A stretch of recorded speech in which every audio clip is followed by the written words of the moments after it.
আজকে আমরা বাচ্চাদের জন্য খুবই মজাদার একটি রেসিপি নিয়ে চলে এসেছি। বাহিরের থেকে তো কতই অস্বাস্থ্যকর খাবার কিনে এনে খাই, ঘরে থাকা কিছু উপকরণে আপনাদের এই রেসিপিটা তৈরি করে দেখাবো। আসসালামু আলাইকুম বন্ধুরা, সবাইকে সিস্টার্স কিচেনে স্বাগতম। আজকে আমরা কুমড়োর লাড্ডু বানাবো, তো দেখতে থাকুন। তো চলুন লাড্ডু বানানোর পর্বে চলে যাই। চুলায় ফ্রাই প্যানটা বসিয়ে নিয়েছি, ফ্রাই প্যান গরম হয়ে গেছে। এখন পরিমাণ মতো বাটার দিয়ে দিব। আপনারা চাইলে বাটার দিয়েও বানাতে পারেন, আবার সয়াবিন তেল দিয়েও বানাতে পারেন। আমি বাটারও দিয়েছি, সয়াবিন তেলও দিয়েছি। বাটার গরম হয়ে গেছে, গরম মশলা আর তেজপাতা দিয়ে দিব।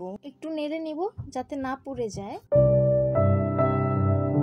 কুমড়ো গুলো কাটার মেশিন দিয়ে ঝুরি ঝুরি করে কেটে নিয়েছি। আপনারা চাইলে বড় করে কেটে নিতে পারেন, আমি বড় করে কাটিনি। বড় করে কাটলে সিদ্ধ করতে হবে, তাই ঝুরি করে কেটে নিয়েছি। এটা এইভাবেই সিদ্ধ হয়ে যাবে। কুমড়ো গুলো নাড়তে নাড়তে এইভাবে গলে যাবে।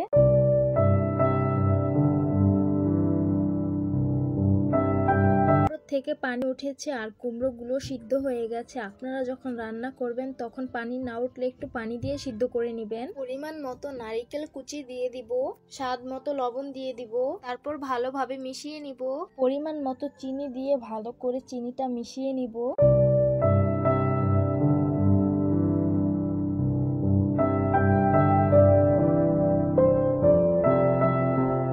পরিমাণ মতো চীনা বাদাম দিয়ে দিব। আমি চীনা বাদামটা ভেজে গুঁড়ো করে নিয়েছি, তারপর ভালোভাবে মিশিয়ে নিব।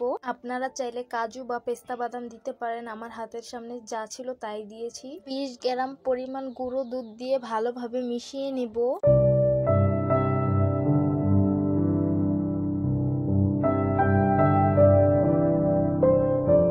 সামান্য একটু ফুড কালার দিয়ে দিব কালারের জন্য। কুমড়োর মিশ্রণটা ভালোভাবে ভাজা ভাজা করে নিতে হবে।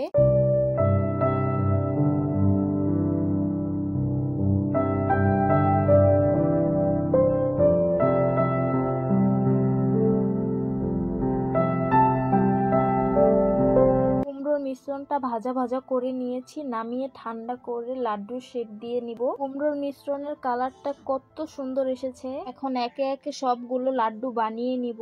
আমাদের লাড্ডুগুলো ছোট ছোট করে বানাবো যাতে বাচ্চাদের খেতে সুবিধা হয়। আপনারা চাইলে বড় করে বানাতে পারেন। আরেক হাত দিয়ে লাড্ডুর শেপটা দিয়ে নেব।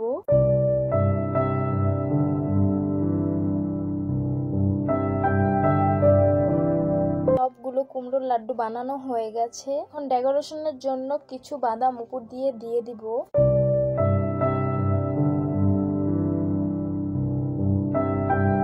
উপর দিয়ে কিছু গুঁড়ো দুধ ছিটিয়ে দিব।